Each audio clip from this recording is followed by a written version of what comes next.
Hi, everybody. Welcome back to Poetry at the Dali. We are so happy to have you here. And, what a great group. You guys come in any kind of weather. So thank you for being here. You're really in for a treat tonight. And I do recognize that I say that in just about all of our programs, but you really are. Tonight we have two terrific poets. We have Sandra Simons coming to us from Tallahassee, and we have Campbell McGrath, who has, of course, read with us before, coming from Miami, and we're so very happy to have both of them. And you can tell by the way the furniture is arranged right now, it's going to be a little different. I'll let Sandra explain what she's going to be doing, but it will involve the screen and a projector. And so for that reason, we'll be kind of coming and going from the first row instead of sitting up here all the time, except for during the Q&A. So I want to start by, as always, thanking Dr. Hank Hine, who is here in the audience. Thank you, Hank, for supporting this program. We absolutely could not do it without this incredible museum and the wonderful staff who helps with it. But it's Hank's passion for poetry. He's a poet himself that really has made this program all come together over so many years, going on 12 now, which is amazing. We have Sumaya Ayad in the back. Thank you, Sumaya, as always. And our wonderful tech people in the back, thank you back there for helping. And I want to say a special shout out too for those of you tuning in. We really appreciate you tuning in on our Dali YouTube channel.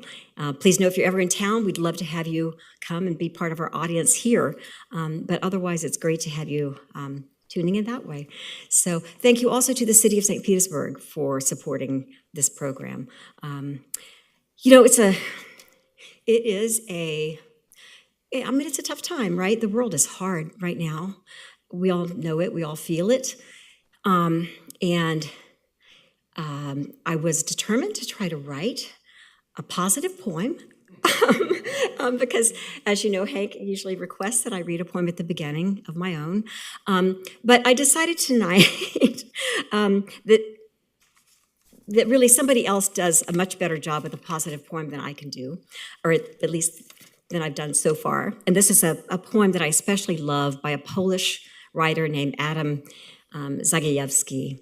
And it's a poem that some of you probably have heard before, but it just feels fitting because I think the world needs, we need some positive energy out there, and I think this poem is encouraging that. So I'd like to read that first before I introduce Sandra.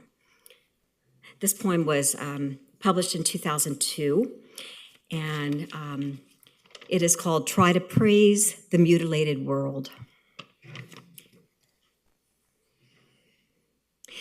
Try to praise the mutilated world. Remember June's long days and wild strawberries, drops of rosé wine. The nettles that methodically overgrow the abandoned homesteads of exiles. You must praise the mutilated world. You watched the stylish yachts and ships. One of them had a long trip ahead of it, while salty oblivion awaited others. You've seen the refugees going nowhere. You've heard the executioners sing joyfully. You should praise the mutilated world. Remember the moments when we were together in a white room and the curtain fluttered. Return in thought to the concert where music flared. You gathered acorns in the park in autumn, and leaves eddied over the earth's acres, the earth's scars. Praise the mutilated world, and the gray feather a thrush lost, and the gentle light that strays and vanishes and returns. It's a beautiful poem, I think. Thank you. I can't take credit for that one. Now it is my delight to introduce Sandra Simons. She is an award-winning writer and professor. She's the author of 10 books, including 9 books of poetry, and the novel Assia by Noemi Press 2023. Noemi Press, winner of the 2023 Vermont Book Award in fiction. That's fabulous. Poetry and fiction. Her poetry collection, Burning Oracle, is forthcoming from Wesleyan University Press in 2026. The good news is you can buy it right out front. It's a beautiful book. I can't wait to read it myself. Her honors include, Burning Oracle. Oh, and also, also Triptychs Wave Books in 2022 was a New York Times selection. Her honors include the University of Akron Press Poetry Prize and the Cleveland State University Open Poetry Prize. She was also a finalist for the National Poetry Series. Wow. Her work has appeared in The New Yorker, The New York Times, Best American Poetry, American Poetry Review, Granta, Boston Review, and Plowshares. She's received residencies from the Arctic Circle, Malay Arts Colony, and the Story Villa, Finland, among others. She has taught at Bennington College, Florida State University, Thomas University, and also the University of Montana. We're in for a treat. Please welcome Sandra Simons.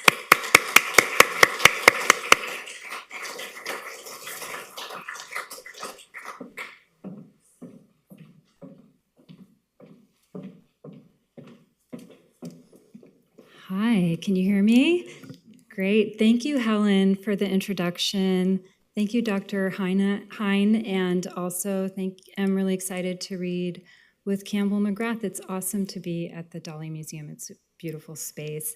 And Sumaya, thank you for the help with all the technical stuff. So yeah, I did a residency in Svalbard, which is an island north of Norway. I was on a ship for 2 weeks with 30 artists, mostly visual artists, and there was no internet or anything like that on the ship. So I ended up doing some collage poetry work, and I wanted to show that here today.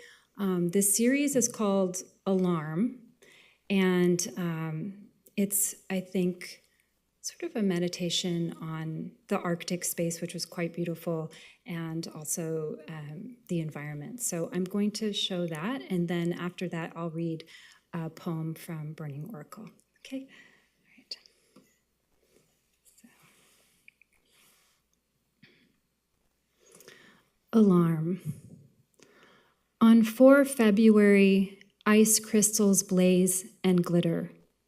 Refraction of light, unearthly brightness, polar wind.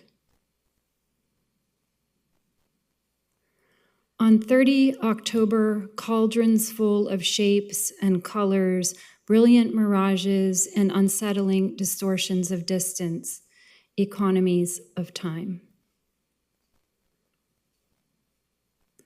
On 8 February, I was getting anxious, was able to do less and less. Things were going steadily downhill, was feeling the cold privatization of warning. On 22nd December, hour by hour, day by day, blue whiplash, dark floating ice, she had had a hard life in many respects. On 12 October, traveled westward to self-optimization and submission, the long journey towards every new data point. On 19 February, more than halfway, again and again, again, again, and again. On 21 November, impossible to find a way out. Those miles, love, a lot could be written on the tremendous wind. We must get there tomorrow.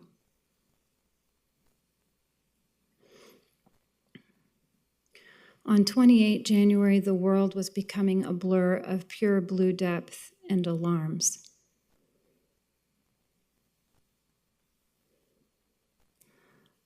On 17 January, each time it begins in the same way, it doesn't begin the same way. Each time it begins, it's the same.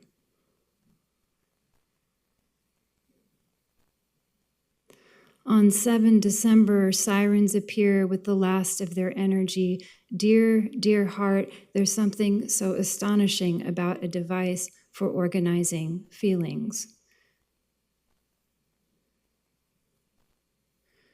On 25 August, the sun reappeared. One always senses climate catastrophe, the unspoken period of silence. I do not think I can write more.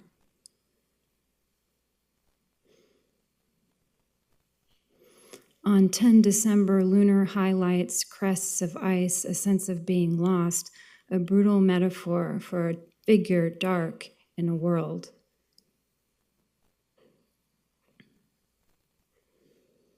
On 15 March, great white desert, the driving cloud, pale yellow, sharp cut lines, the wind-blown furrows, eternal silence, all is well again.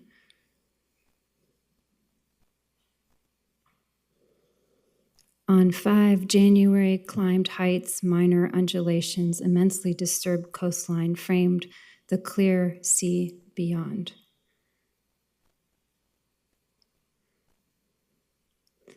On 13 February, my very, very dear love, lose your sense of direction, and there is nothing to guide you back. I said, no, no, no.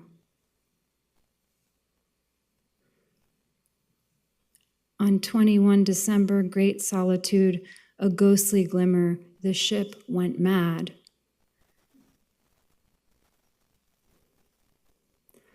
On 15 November, it was a cold and windy day of the 20th century. We all fell together into these portions of text, a magnificent sea.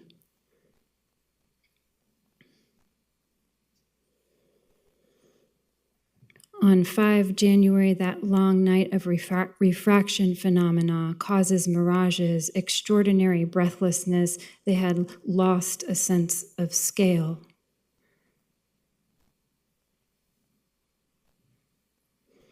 On 23 January, the whole of the ice sheet was breaking apart. It was all melting away.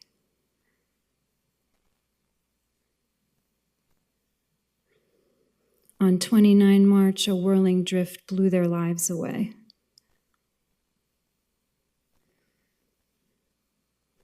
On 12 June, I had grave doubt, dreams of shipwreck or disaster, the automated system that watches itself unregulated.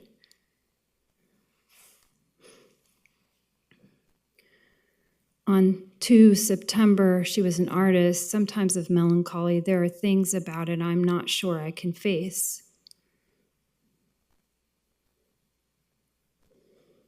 On 31 December, an exploded view, cylinders, wheels, and screws, machines of the unconscious. Nothing will go. On 6 December, sailed across parts of the body, the hands, the face, the ice.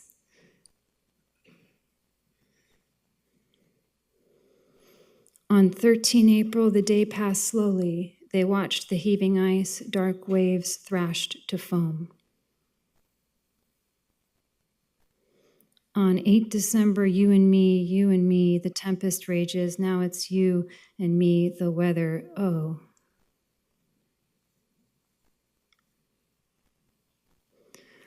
On 21 March, to imagine the blue arch of our voyage beneath the smoky cloud under the full force. On 18 January, a very cold wind burns and glows in, and then at night, great bands envelop the whole world.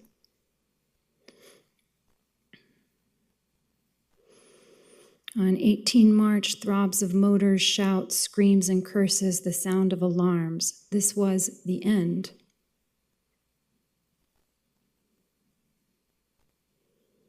On 3 January, his strange dreaming, his almost entirely solitariness, sensuality, and pleasure.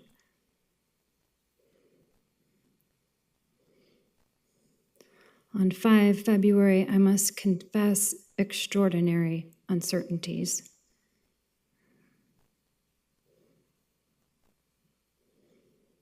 On 4 November, waves of frozen snow, nature's protests everywhere, finding nothing. On 2 March, they vanished deep into the polar night. On 29 March, a strange, two-dimensional heaven wept.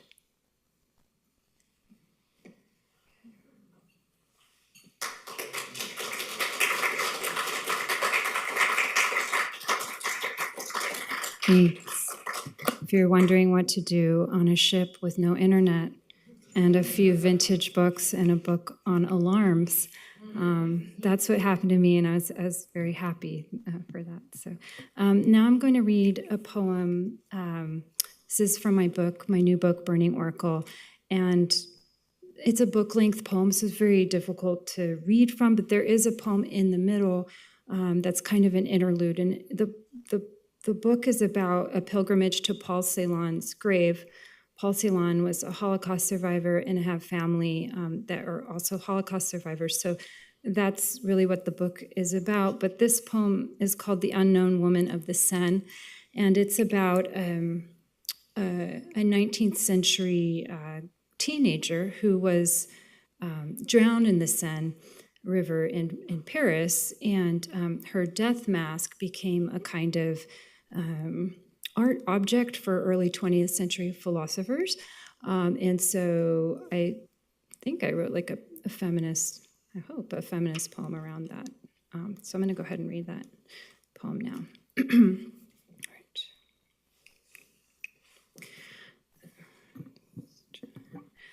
The Unknown Woman of the Seine. Neolithic, she falls asleep at the foot of a tomb depicted in the terracotta of Malta. Alluvium dream of the future. They believed this incubation would reveal the world's tributaries, sucking phantoms from sediment, waves, wax flow of the death mask made by a Paris mortician in 1885, shaped like a moth that flies from the eye hole or into a mouth full of sand, murky river water so taken by her beauty. Nothing dead could have skin so smooth, cheeks so round. Just the proximity to the grave is enough to predict the future. This interlude, pause in the stream of time, eddy in our story, where we spin into a woman they believe died between the ages of 16 and 19, her body placed on 12 noir marble slabs in the morgue as groups of teenage boys peer through the window, point to her rotting breasts, this public viewing of her form. No blue tulips for this unknown dead. But when Rainer Maria Rilke passed by the shop and saw her death mask in 1905 and bought it for Auguste Rodin, whom he worked for as a secretary, ochre pigment was sprinkled on the dead to usher the body into the sun. Rodin's hands plunged into the auburn-tinted water as he pulled a ceramic elbow out of the sink to wash off a splash of blood from a small cut. We must remember the mask says how sad it is to be loved and to love, which is her expression replicated by the violence of fractals and images, as Maurice Blanchot hangs the mask in his parlor and philosophizes. And we took tests on those philosophies that were bankrupt, and we failed them or passed them. But in either case, we lost ourselves in terrible ideas based on the lie that her dreams could be reproduced by men with no connection to our bodies. But now we sleep at the foot of a grave and take in the centuries, water that fills the nightmare, no matter what shape it takes or how many waves lap against limbs. We were so happy sitting on the riverbanks in August, half naked, smoking clove cigarettes, buying cheap topaz dresses with traveler's checks, one with a fox print, mood rings, and books like Anna Karenina we pretended to read, listening to Bob Dylan drunk and dancing. The source is hardening into art. No, art's replication, not culture exactly, more a propulsion of the crowd into the Musée d'Orsay's exhibit on death masks in 2002 called Last Portrait. This girl's face, sex worker, peasant, new to the city, love affair gone wrong, a plain suicide. Between Mozart and Robespierre, she took one look at the mask and said, okay, I'll be a poet. But back to the 19th century morgue and decaying hands and feet of photographer Hippolyte Bayard, who is the first person to stage a suicide in photography. Behold the bloated corpse fished from the Seine. Yet from this supposed morgue scene, there is a nice clean straw hat hanging behind him, which gives away the hoax. And when the self-portrait is complete, he walks to a nearby cafe and complains to a friend about the annoying attention Louis Daguerre is getting for his pictures of the catacombs. Flux, morph, scales, the unknown woman's death mask landed in the hands of Norwegian toy maker Asmund Lardal, whose 2-year-old son almost drowned in 1940. And when he pulled the child from the river, he decided to create Anne, the CPR doll we all recognize today. She is sometimes called the most kissed face of all time, who comes back to life sometimes, but dies often, like art. You never know what will happen. Muse drowned in her own fluvial dreams. Ecstatic half smile. It was Claire Gull who accused Paul Celan of plagiarizing her husband's poetry. There are many letters where Paul defends himself against the attacks. The entire literati is turning against him. And he talks about how humiliating it is to have to defend yourself against people who want to kill you. And he recounts in his letter to Alfred Andrich on 7/27/1956 that Claire summoned sculptress Hannah Orloff to cast a death mask of her still-living husband, and Hannah ran away horrified, which is strange because in 1936, Claire wrote a short story called The Unknown Woman of the Seine, in which a man dies of a heart attack upon looking at the death mask, believing it is his daughter's, and most certainly what pushed Paul Celan, whom many regard as a kind of 20th century seer, giving his poems almost prophetic agency to jump into the Seine, was depression and anxiety, made more acute by Claire's false accusations. But it is ecstasy, not depression, typical of ancient seers like Cassandra, a positive madness, bolts of language twisted around oracles, this love between the gods and psychics, a language fused into itself like an ebony box of vibration, the prophecies moving up the thighs, a sexual delight in hair, and the wet body glittering as if having bathed in a river. And now she knows things others don't through sitting at the foot of a grave, which is another word for river, all that history on the backs of simple people, the weight unbearable. It isn't fair. Crowds flowing down the boulevards, the market open, an old woman buying produce. A week later, she too would be dredged from the river, clutching one onion in each hand. Thank you.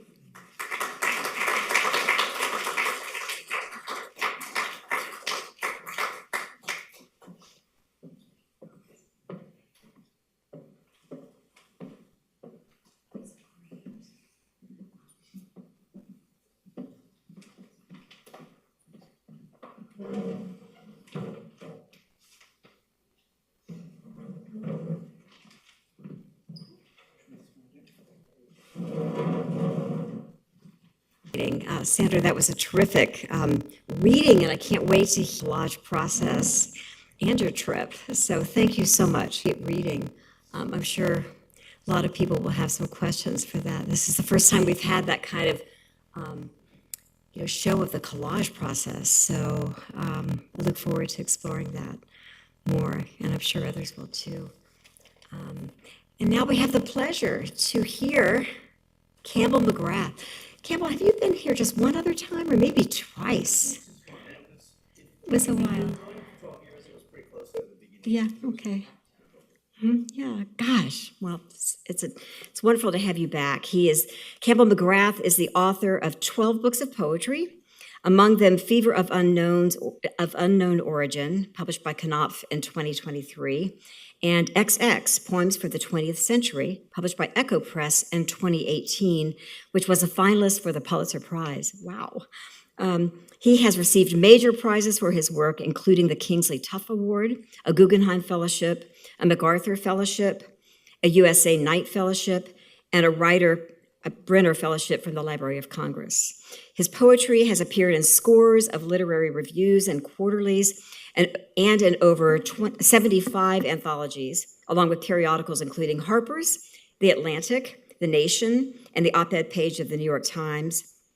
The New Yorker has published his poems in over 5 different decades. He's born in Chicago, lives in Miami Beach, and teaches at Florida International University, where he's the Philip and Patricia Frost Professor of Creative Writing and a Distinguished University Professor of English. Please welcome Campbell McGrath. Thank you, Campbell.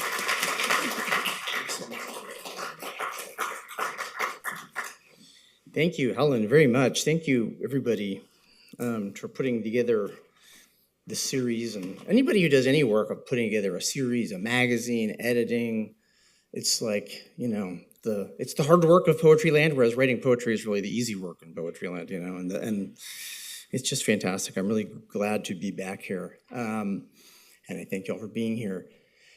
I don't know why I was kind of thinking of different ways of organizing this reading, and I don't know why it never occurred to me, if we were in the Dalí Museum, not to organize it around art and kind of deconstructionism. But it's a good thing I didn't, because Sandra has already done that, and she did it better than I would have been able to anyway. So that's not how I'm going to proceed. I'm going to set my little timer out here too, and I'm going to read you for 20 minutes of a variety of poems from my latest book, a couple old ones, and then new poems that aren't in any book at all.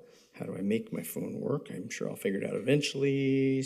Going to start with my stopwatch. Go. And I'm going to start with Florida, since we are here in the great state of Florida. Here's 2. These are new poems. I did write a book called Florida Poems, but these are newer poems. This is called Florida Song. Chokoloski, Okoe, Kissimmee, Apopka.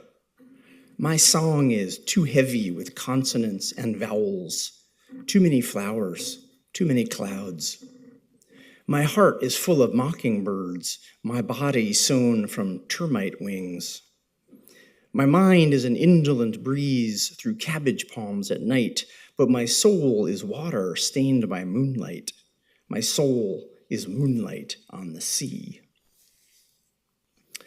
And speaking of the sea, I live in Miami Beach, which is maybe, possibly even more at risk than over here on this side of the state, although it really kind of all comes out to the same thing from the ocean as it rises. And so this is a song called Florida Farewell. 1.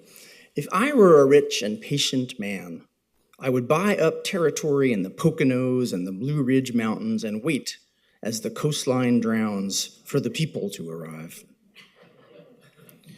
Instead, I'm going down with the ship. Do not mourn our passing. Florida has always preferred panegyric to elegy. Celebration is among our given names. Enjoy our little sensualist's Eden before it slips away.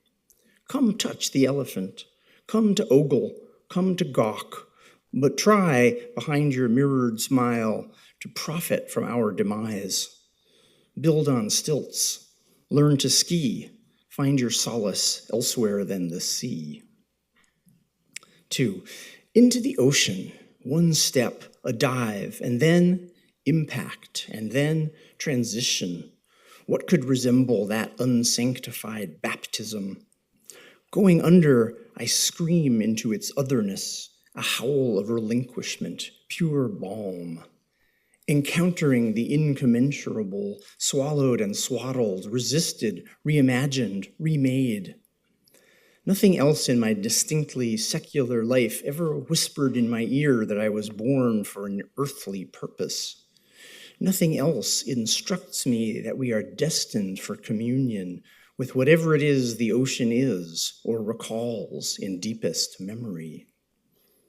3. Still there are those days, the Gulf Stream strewing its bounty upon the shore, the color of the Atlantic in that gradient of light, celadon and bottle glass and amber, a perfect tincture I will cherish to the end. Yes, Miami has ruined me for any place less wastefully sublime, a future of ecru and muted blues. But do not weep for what we've lost.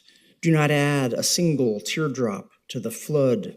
And no, don't bury me in the swamp as the water table rises or scatter my ashes across the sea.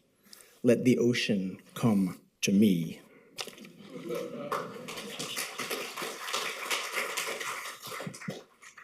I wrote Florida poems many years ago. I can't even remember how long. 20 years ago it came out, I think.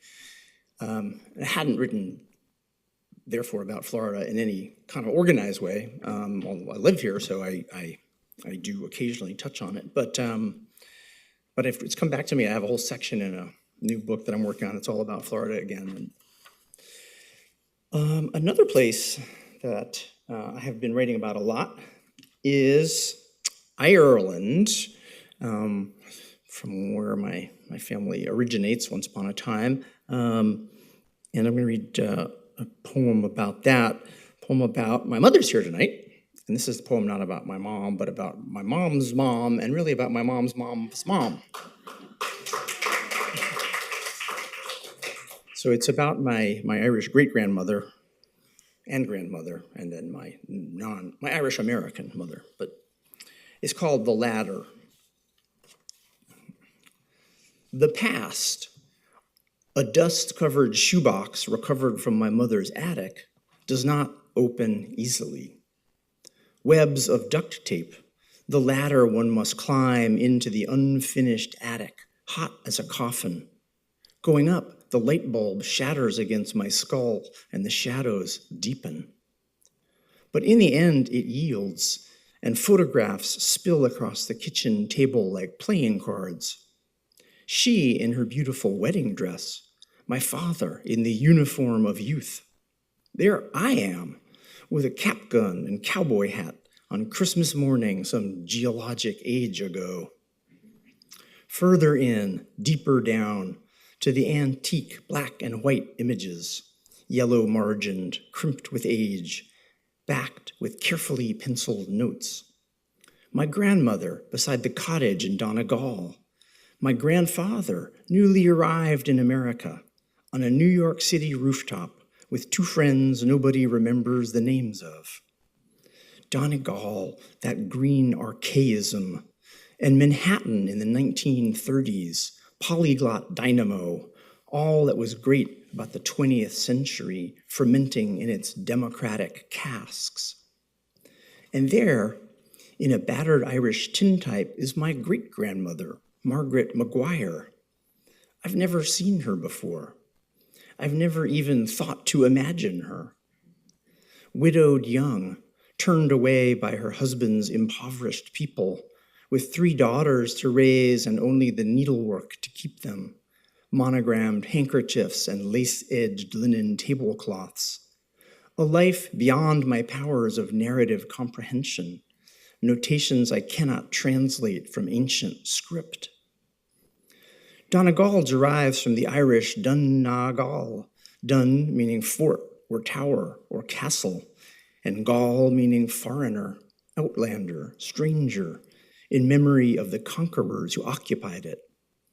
The castle of the stranger, which is another name for the past.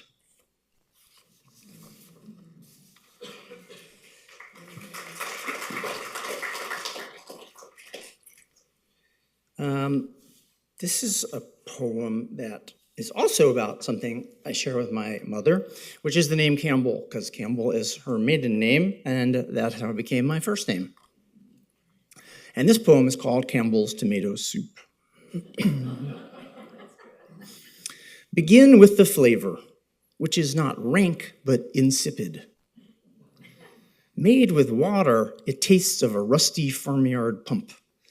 Made with milk, it resembles melted vinyl in a pan, yet veers too closely toward its cousin, tomato sauce, in all its richer culinary regalia, to say nothing of that lordly fruit disguised as a vegetable, the self-same tomato in its myriad shapely tropes.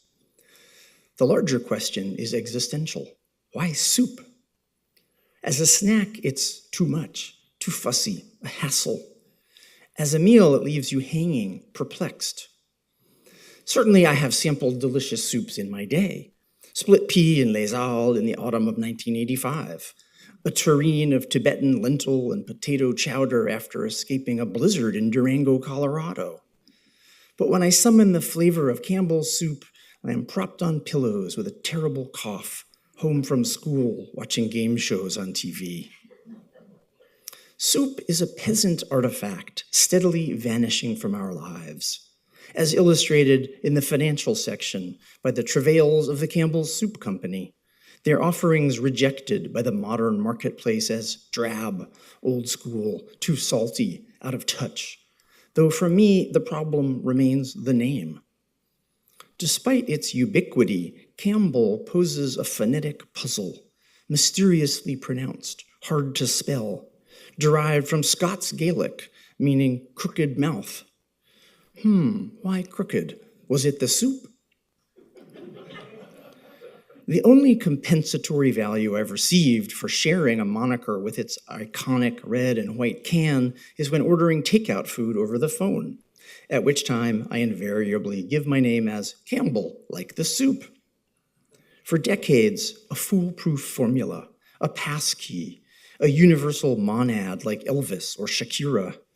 But now it elicits a headshake. Chimbu? Cannonball? Once I arrived to pick up spring rolls and pad thai to find myself mislabeled gumbo, like the soup. Better these days to be christened Goya or Warhol. But time marches onward, tastes change, corporate empires rise and fall, and each passing year more of us live in happy ignorance of this paradigmatic meme of 20th century Americana. Blossoming generations for whom tomato soup might as well be tomato aspic, while I continue torn between gauzy, cinematic phantoms of the past and live-streamed promises for the future. One last story. The other Wednesday, I stopped on the way to work to pick up a sandwich from an old-school delicatessen where the ancient woman at the counter, her skin translucent as parchment paper, stapled the receipt to a bag and asked me, Campbell, like the soup? Yes, indeed. Are you related? Sadly not. You know, she said, I grew up in Camden, New Jersey, and the farmers used to line up day and night all summer long in trucks full of tomatoes at the gates of Campbell's Soup Factory with those big brick smokestacks gushing steam.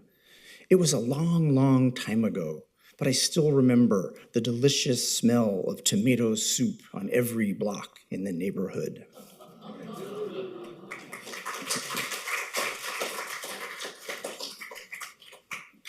Thank you very much. Oops, I turned Sandra's system back on. I'm going to read some poems from my new and selected poems, which came out a little while ago.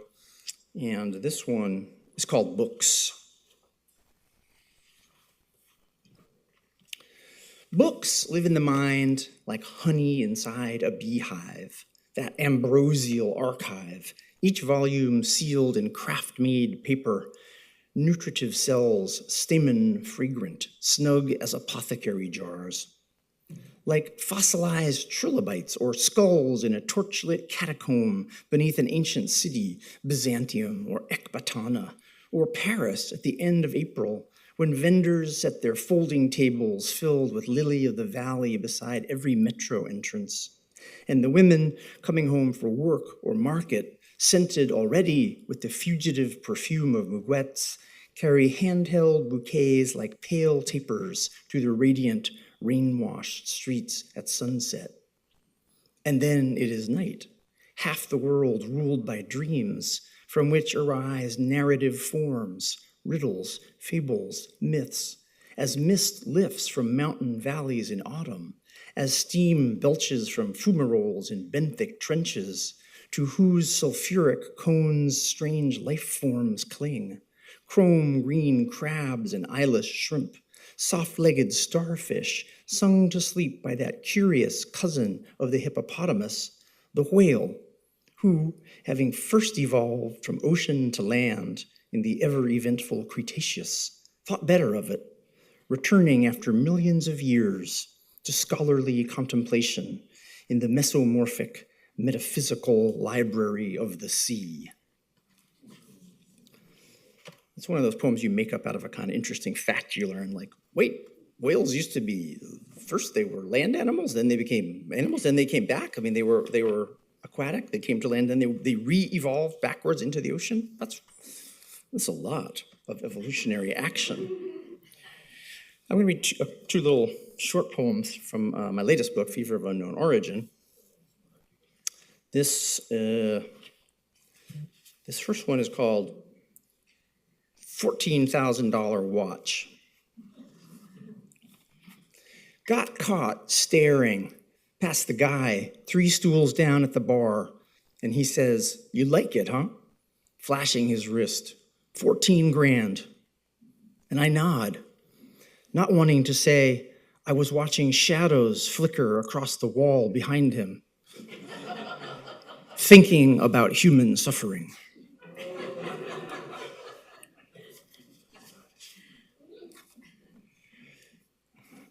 This is a poem called Night and Day. Day is as simple as the body. Night is like the mind. Day is water. Night is wine. Day is a flock of sparrows. Night is an owl. Day is a continent. Night is a vowel. Night is the sacred cat of the Egyptians. Day is a dog, any old dog. Night is salt in the day's wide ocean. Day is bread, night is fog. I want to go back to Florida to end with two more poems about Florida. This first one is from Florida Poems from a long time ago. It's called The Zebra Longwing, which is the state butterfly here in Florida. And I really don't think any other state probably has a state butterfly. I mean, for all I know, they don't. Why would they? And it's about, for me, moving to Florida from Chicago was just like landing on Mars in terms of how different it was physically, in terms of, our plant life, our everything about it, from human world, the natural world, the climatological world. And, I learned that, the zebra longwing is our state butterfly. And then one year, a whole kind of colony or crowd of them came and they lived in our, orchid hanging in a tree in the backyard, and they would fly around and then they would come back at night and go to sleep hanging on this orchid. I had no idea any of this had ever happened, so it was very interesting. So it's called The Zebra Longwing, and it's a love poem from my wife Elizabeth, who's just texting me now, actually. The Zebra Longwing. 40 years I've waited, uncomprehending, for these winter nights, when the butterflies fold themselves like paper cranes to sleep in the dangling roots of the orchids, boxed and hung from the live oak tree. How many there are, 6, 8, 11. When I mist the spikes and blossoms by moonlight, they stir but do not wake, antennaed and dreaming of passion flower nectar. Never before have they gifted us in like manner. Never before have they stilled their flight in our garden. Wings have borne them away from the silk of the past, as surely as some merciful wind has delivered us to an anchorage of such abundant grace, Elizabeth. All my life I have searched, without knowing it, for this moment. And finally, a new Florida poem, which was actually commissioned. It was a project of the National Park Service 6 years ago, where the national park people are really into poetry. That seems almost universal, and that's really very cool. There's a lot of them that have like fellowships or residencies in national parks. They have one in the Everglades now. Anyway, the National Park Service nationwide did a thing where they tried to get poets from particular states to write about a national park in their state. And so I did. I wrote this poem called The Everglades. Green and blue and white, it is a flag for Florida, stitched by hungry ibises. It is a paradise of flocks, a cornucopia of wind and grass and dark, slow waters. Turtles bask in the last tatters of afternoon. Frogs perfect their symphony at dusk.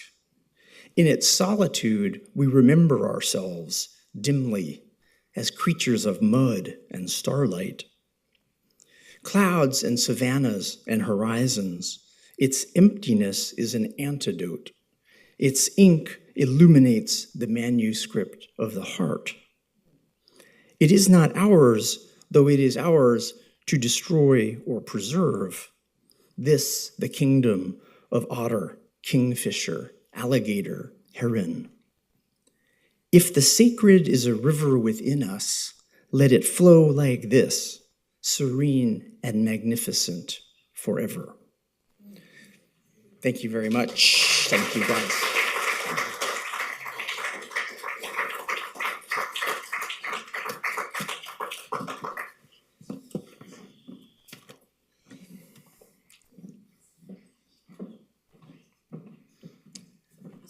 That was 19 and a half minutes. Boy, that was pretty good, isn't it? What great readings. Thank you so much, Campbell. That was terrific. And so lush. And I can't believe it's been that long since we had you here. That's too long. But and would you please, can you point out your mother so we can welcome her? Aw. Welcome. So glad that you could be here. We will segue in just a minute to our Q&A, but before, I want to remind people that the books are out front, and I hope after the readings you might go out and buy a book and have these poets sign them for you. I also want to do a shout out because I see several writers in the audience. Please raise your hand if you are a writer. Thank you for being here. I know you don't have to be shy about it, but we appreciate your being here, and it means a lot to have you. So thank you for that. And I do want to have a shout out, of course, to our Peter Meinke, our state poet laureate, and his daughter Gretchen. Welcome to you all as well. Okay, let's segue into the Q&A. We've got time for questions. Would you like to start with some of yours? And we've got Joy in the back. Thank you, Joy, who will come around with a microphone so that the people tuning in on our Dali YouTube channel can hear them as well. So who has a question to start? Anybody? Okay, well then I'll start. I would love to have both of you talk about your process of getting your poems going. Sandra, I'm interested specifically when you are working on a collage poem, do you know from the outset that it will become a collage poem? Do you write the poem with that in mind?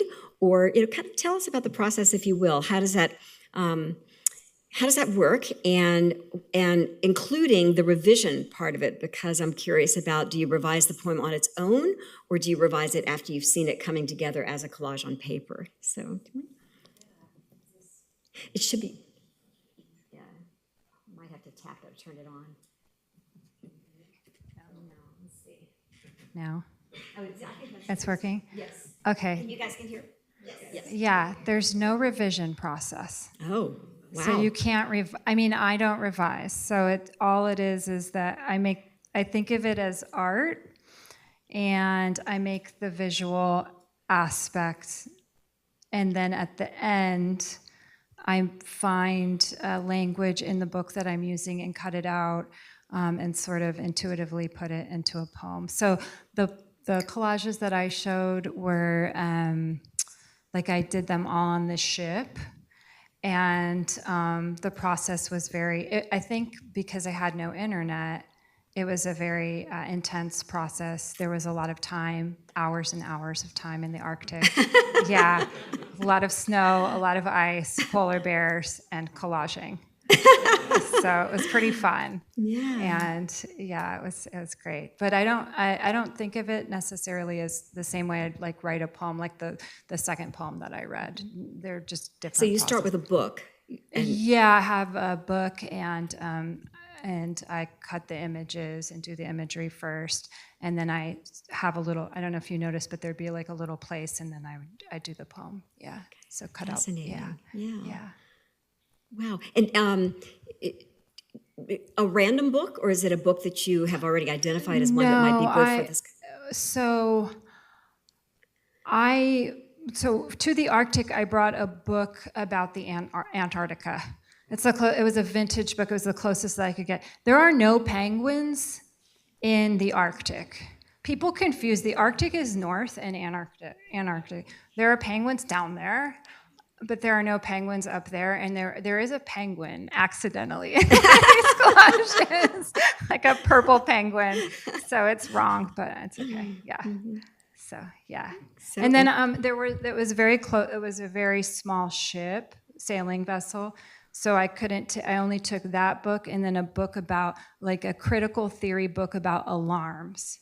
And I read that book and I was like, there's some graphics, smoke detector things in here. I'm just gonna cut it up.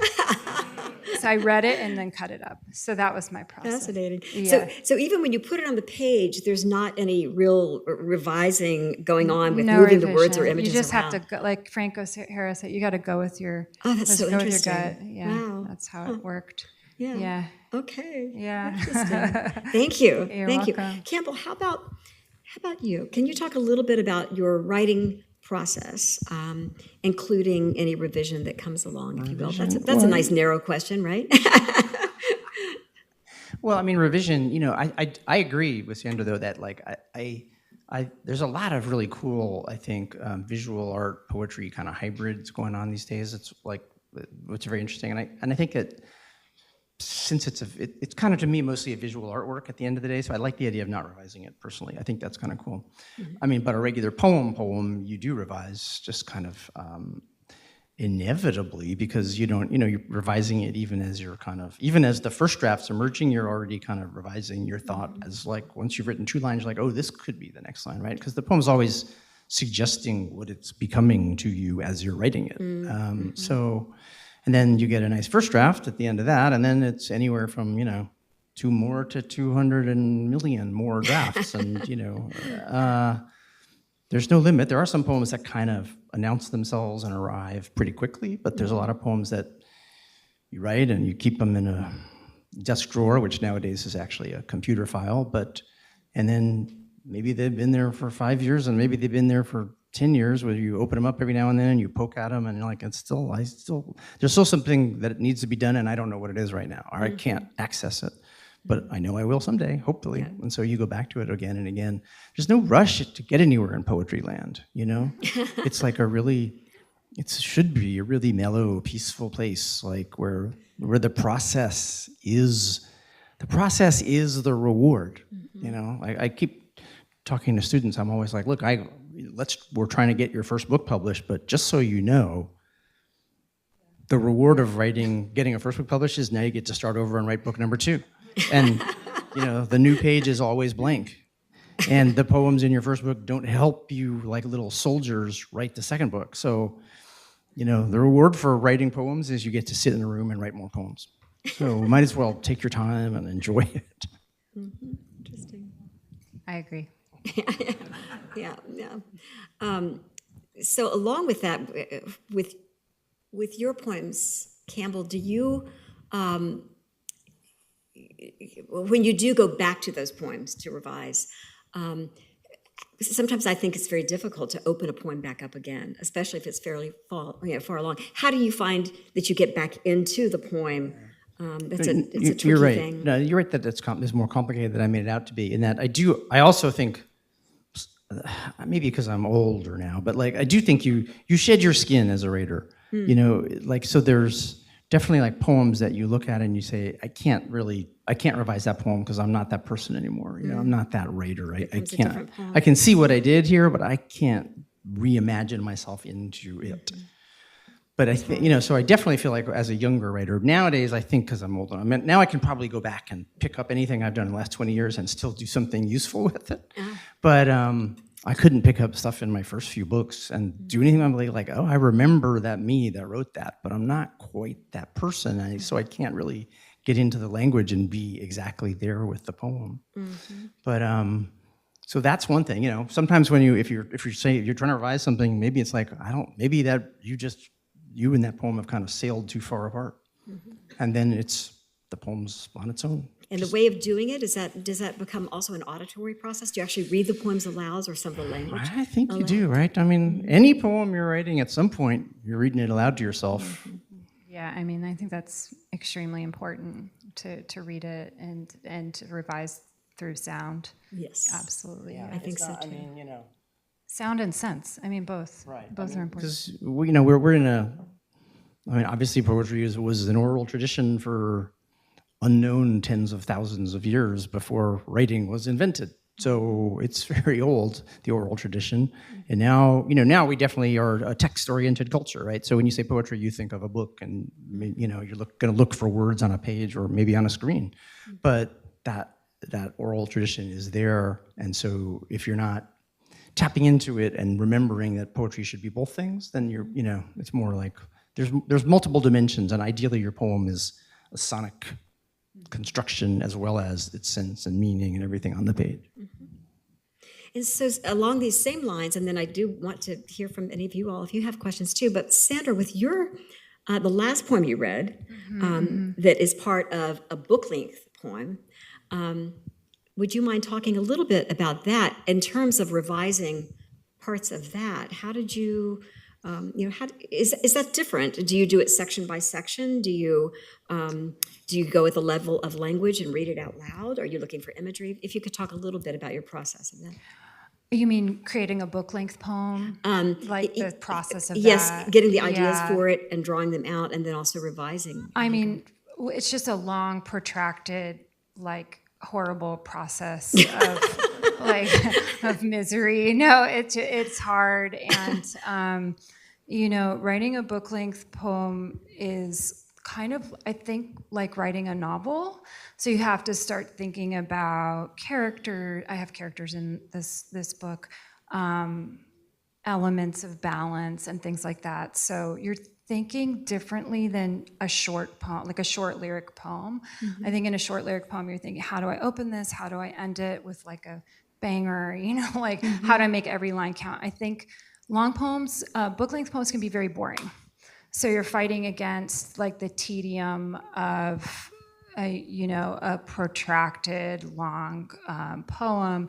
And so, but in terms of my process, I write like shorter poems and sort of stitch them together. The poem that I read, though, is an interlude poem in a longer, in a book-length poem. So that it's still a long poem, and that one was like a lot of research. I don't usually do research. I don't know if you. I guess the butterflies you have to. No, I do. I mean, depending on what it is, I do tons. Yeah, I have done tons of research for several of my books, but and it's fun. Oh, research is wonderful. I think it's great. I mean, I think it's great. I mean, I would, if I couldn't be a poet, I'd like to be a historian, not a novelist. Personally, that's so. Like, I like the research, but I do too. I don't have to do we don't have to do the hard part of the research because we're just poets. We can read what the historians wrote and just take the good stuff. We can lie. Like, we're allowed to lie. And Plato said we lied. And you can just collage it all together and make something else out of it. Yeah, we can make things up and no one cares. Yeah. So we're good. Yeah. Thank you. Questions from you all? The audience? Yes, thank you. I can use my other words. Yeah, we can. Joy's gonna come around for so the that audience the at people home. at home can hear you. Yeah, we can hear you. Oh, Yeah. but Yeah, we'll that's probably we'll live stream, repeat it. doesn't How about it? that? If there's no mic. This is actually a question for both of you. How do you address place in your work? Or location, if that's an easier way to think of it. Well, I mean, we saw like one way of doing it is literally put it up on the screen, kind of, right? I mean, that's like what Sandra was doing in one sense. So sometimes, and like, in like Florida poems, it's about Florida. It tells you that, So sometimes place is very. I tend to be a place-centric poet, or a lot of what I write. I wrote a whole book about Chicago. I wrote a whole book about Florida. I wrote books. I write about places I go, but then you write many poems in which, like, who knows where that is? It's in a made-up space, or it's just in a mental space. So, a book that's like now kind of very old was Richard Hugo's book, The Triggering Town, from the 70s, and he wrote about the triggering town, like, just for him, driving across the Great Plains at night and seeing, a tavern. there's going to be a poem in that. So some people I think are landscape oriented and it triggers poems, and that does happen for me. Yeah, I would just say for my collage, Arctic collage, that's obviously a place-centric, but I think it's more than place, like it's perception, you know, like the Arctic, when you go there, is very distorted. Like maybe you got this when you're in the COVID times where time is distorted. I think that time and space in the Arctic is distorted, like things that seem close or far, things that are far or close, the sun never sets. And so I think negotiating perception with place is something, at least in that particular project, was important to me. I mean, I'm saying this now. When I did it, I wasn't thinking that. Like when we make our things, we're not consciously thinking about. But when I like reflect on it, I think that is an important aspect of that work. So perception and like Campbell's saying, like imaginative space, right? Like we're always negotiating imaginative space and physical space, and how in poetry, I think they often interact in interesting ways. So yeah. Yeah, interesting. Good answers. I was thinking about the triggering town, and I was remembering that book. I think we've talked about that book some in this group. It's a book that's often brought up by some of the poets. And what I'm remembering, I'm going way back now, is that Hugo also uses that as a way of suggesting that sometimes the heart of what we may be writing about may not be the same thing as what triggers the poem, right? So he drives through these towns and they become the triggering towns, but that doesn't necessarily mean that the poem that evolves, that the heart of that poem is actually about that town. And so I think that's kind of a good thing to think about with respect to writing about place as well. Now, the place may indeed become the heart of the poem, or a book-length poem, but it doesn't necessarily have to be. It may be what spawns the poem, I think. I mean, it's like, painting. Some painters are landscape painters. And it's like, wow, and others are portrait painters, and others are abstract painters, and it's kind of like learning. I think you learn what works for you. All of these things, a painter figures it out on the canvas. We figure it out like on the page. If I try to write about landscape, is it good or is it bad? Is it working? Or not? And so you just, that's, I do like being a landscape painter at times, a lot. Oh, really? You paint? Well, no. Oh, I'm figurative landscape painter in poetry. I would be no. I could, a little bit of collage, kind of in Sandra style, I occasionally do. No, actual art skills, no. Well, I noticed that you both write about water a lot, right? Water was central to your readings tonight, anyway. And gosh, it seems hard these days to think in terms of doing any kind of poetry and not at some point addressing climate change, right, and water here in Florida. And I don't know. I'm curious about your thoughts about to what extent you are approaching the subject of water differently, or maybe you're not. Has it altered as climate change has become more of an issue? Has it affected your writing and your approach? I mean, I don't think I think I wrote about land before, like Chicago. I didn't write about Lake Michigan. I wrote about the city and the land. And even when I wrote about Florida, I think I wrote about the land. And then one day, like 15 years ago, before I'd really heard the phrase sea level rise or global warming, there was like just water running down the gutter of my street in Miami Beach. I'm like, that's weird. I've never seen that before. I followed it back, and it was just coming up out of the storm drains. And that was when the city realized, oh, look, the storm drains are good ways to flood the city because the water, it was all built on a gravity system. The water was supposed to go down. But if the tide is this high, then it comes in. So, that's a problem. So then I was like, oh, this is an interesting thing. I live on a barrier island in Miami Beach. And in fact, I spend my summers on a barrier island in New Jersey. Both of like the only house I've ever owned is 5 feet above sea level. This is not really a very intelligent way to proceed. So anyway, the book I've been writing for a long time is about the North Atlantic Ocean. So partly that's because I live in Miami, partly it's because my ancestors came from Ireland. And so it's kind of like the North Atlantic Ocean as an ecological space, a historical space, a kind of aesthetic space. And that's really become central to my thinking, the ocean, the ocean, the ocean. Yeah. But it's partly because I'm staring at it and swimming in it all the time. Yeah, I mean, water's terrifying. What it can do, it's, You're you true. know, it's scary. So, I mean, and if it's scary and sublime and beautiful, I want to write about it. And we both are, I guess, Florida poets. I mean, I've been here 20 years. Are we Florida? I think you are definitely. Well, but I mean, I've lived here now 33 years, which is, Yeah, I'm longest 20. I ever lived anywhere. But I didn't live here for a very long time, so Yeah. de facto, I'm a Florida poet, but it's not because I possess any great Floridian credential except living here and thinking about it. That counts. So. Other questions? Yes. Okay. Hi, I really enjoyed how you both wrote about place, and I was curious, Sandra, about the collage, and I thought it was really interesting how you had words like as part of the art, to create the image. And then you had the poem, of course, those words. I wondered how much you wanted us to pay attention to the words that created the pictures.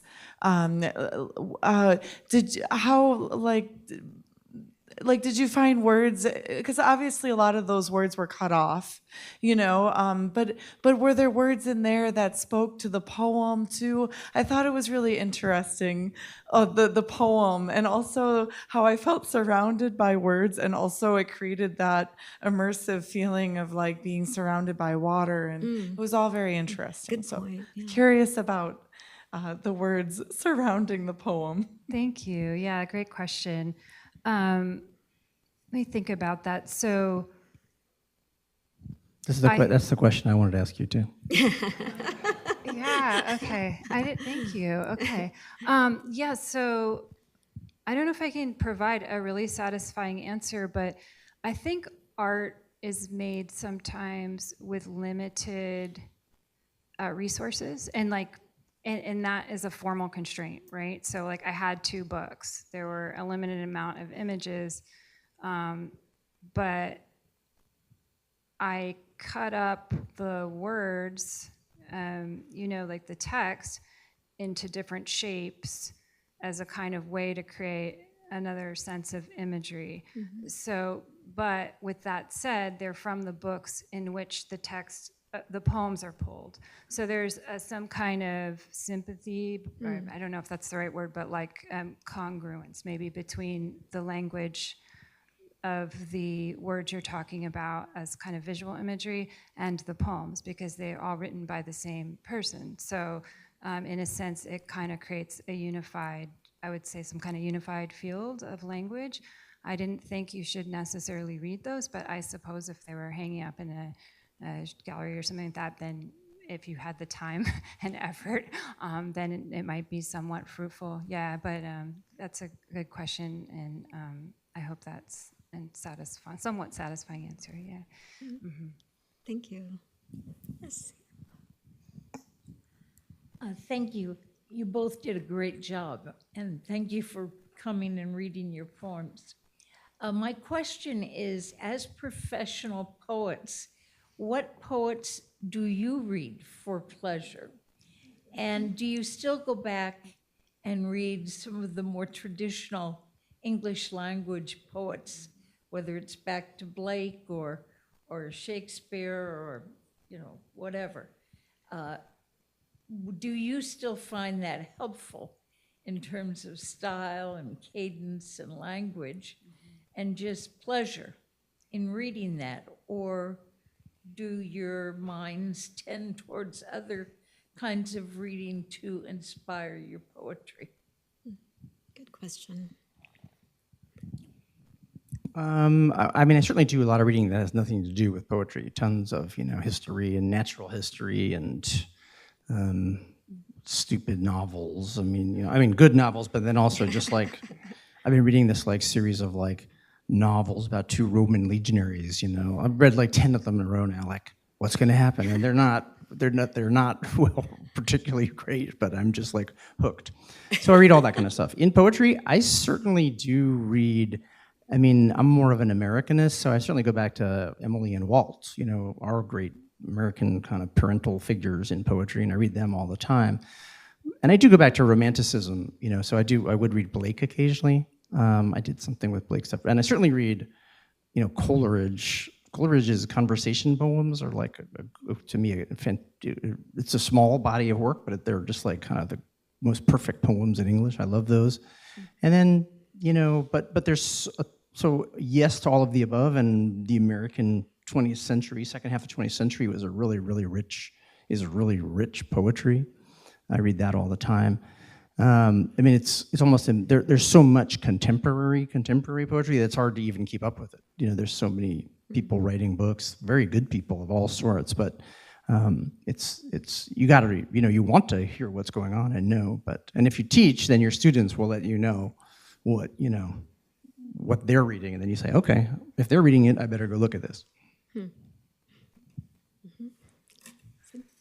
Yeah, I mean, I also read a ton of poetry. I read a bunch of books for the Florida Book Award, so like a lot of contemporary people writing right now. My students' work, obviously, and I consistently teach modernism, so I love modernist poets, and those are the ones I go back to, yeah. So mid-century, 20th century. Yeah, but having said that, when I like college kids, they don't even know there was a 20th century, let alone a 19th or an 18th or 17th. That's what our classes are for. Yeah, that's what college is for, right? That's right. I have two questions. First of all, when did you both start writing and know that you wanted to be a poet? And then my second question may be touchy, but if I went home tonight and I went on my chat GPT and I said, I'd like you to write a poem about Campbell McGrath's visit to St. Pete, the Dali Museum, and I want it in his style, what do you think would come out? Oh, it's pretty good. I've seen that product, yeah.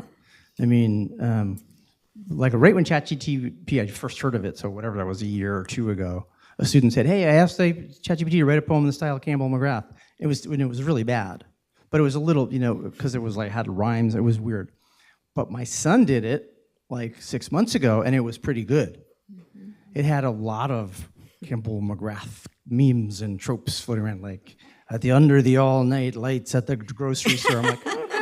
So it's a fantastic mimic and combiner of stuff. So if it's been fed into it, it can spit it back out in a different version, Yeah, I have no doubt AI is a better writer than I can write my poems better. No, that's really sad, though. I hope not. Yeah. I don't think it is it isn't a creative mind yet. I mean, again, we're still at the kind of infancy of AI, okay, I can give you this thought. It doesn't even matter how good AI is. Like, first of all, the point of art isn't that it's so great compared to nature. I mean, a butterfly is better than anything we're ever going to do, or a leaf on a tree, right? So nature's already much better than us. It's not like we're that great. The whole point of art is we aren't that great. We're, basically savage ape creatures. And yet, we make art sometimes. That's what makes art meaningful. I'm sure that the people in Alpha Centauri are way better than us at making art, but it doesn't matter. They're not limited and hindered the way we are by being who we are. So I don't care if AI writes the greatest art in the world. It just doesn't matter to me. It seems it's another whole thing. That is so interesting. That's such an interesting answer. Yeah. Huh. Some of you may have seen there was an article, I believe it was the New York Times, just I think a couple days ago. There was a test, and it was in poetry, fiction, and I think nonfiction as well. A short little excerpt, like a little stanza of a poem, a little stanza. Some of you may have seen it. If not, you can find it. One was written by AI, and one was written by a person.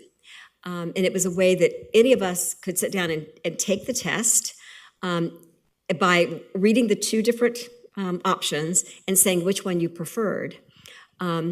which was very interesting. And I have to say, statistically, it turned out that the majority of people who took the test, hate to say it, preferred what was written by AI. I think it was all three genres. I know that was true in poetry, so it was really fascinating. And I know what you're talking about. Also, Campbell, when you say 2 years ago it was all pretty dismal, but I think it has come a long way. It's really interesting, and you've heard me say before with my own poems, I do think it can be very helpful in terms of research in the same way that an encyclopedia decades ago was. But the scary thing is how often it will try to convince you to let it write your poem. And I'm like going, no. Because I draw the line at that, but I don't know what the answer is, but that's a very interesting way of looking at it. Like maybe it gets to that question of why do we write? Other questions from you all? Anything? You had a first part to your question, though, which we totally forgot. What was it again? When did you start? Okay. Oh, right. there you go. Right. Yeah. I couldn't remember. We got into the AI part. Yeah. And I know your mother, so I can verify.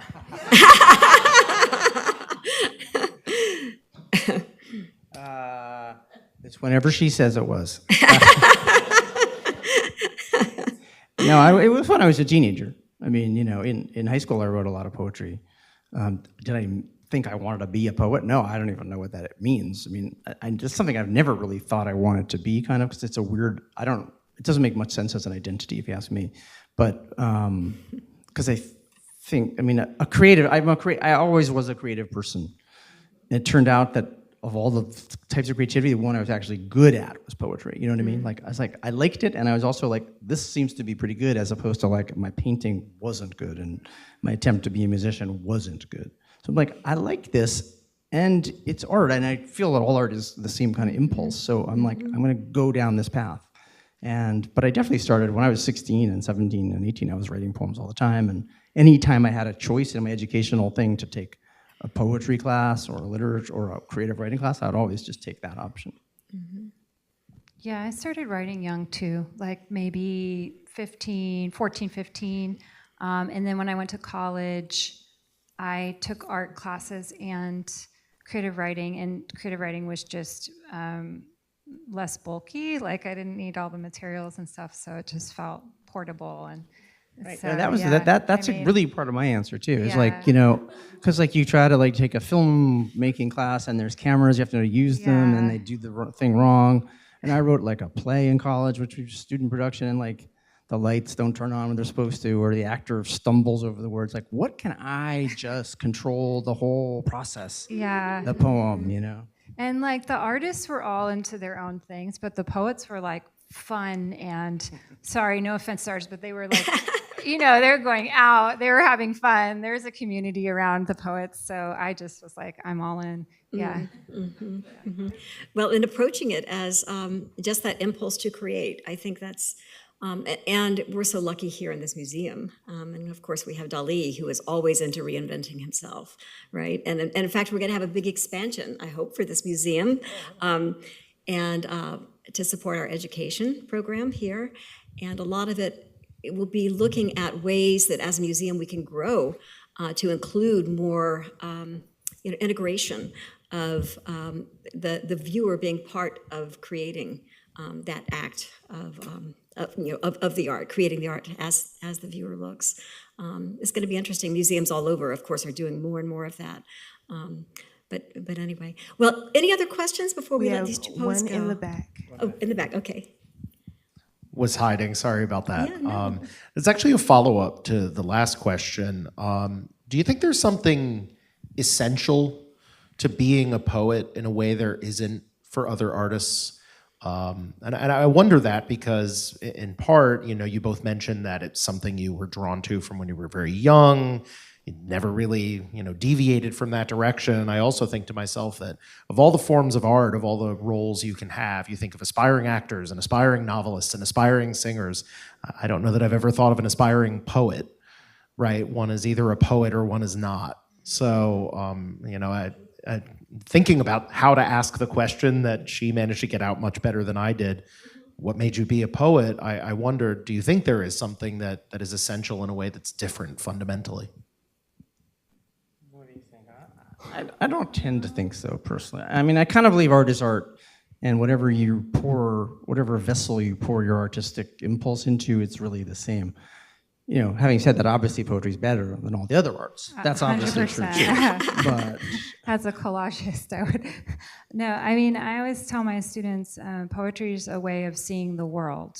Like that's what you have to cultivate to be a poet. You have to kind of have a vision that's, specific and unique, but I don't know that that's necessarily unique to poetry. So I think other artists are able to do that and should.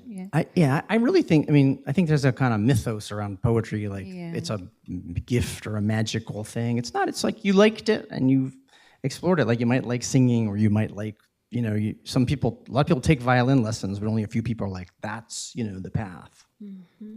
And we are the best. But if you take it that we do look at the world, maybe in a slightly different way, maybe if you're a poet, that's just the way in which that, that's expressed. And to me, it has a lot to do with also music. I remember listening to so much music with my brothers on the floor, and Simon and Garfunkel and Bob Dylan, and I without a doubt, it influenced my love of language and poetry. And so I do think there is a myth about being a poet. You're supposed to wear only black and do a lot. I think we're getting over that. Yes, a question here. This is the last one probably, but it made me think when you were talking about poetry. I'm an artist and you are an artist. And so you're an artist with words. Were you a bookworm as kids? Were the both of you reading, so you have a whole set of words that you can paint with? Yeah, I read a ton and early on. So I always loved it, and Yeah, I was always, that's it, yeah. I did a lot of other things too, but like, if I was going to baseball practice, I was walking down the street reading a book while I went there, bumping into phone poles. I'll put it this way, I think for sure all writers begin as readers. Reading is the actual entry point to becoming a writer. It's, so. Yeah. Well, thank you all for the good questions. Please give a round of applause to our poets.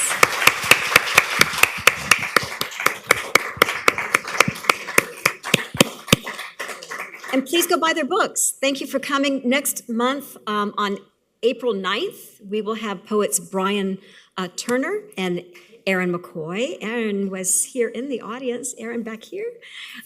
Wonderful poet. We look forward to having her for the first time. And Brian Turner will be joining us. So. Oh, I'm sorry. Asa and Greg are, yeah. Asa Drake is the poet in April. Didn't mean to scare you, Erin. Erin and Brian are in May. That's right. Yeah. Thank you, Peter.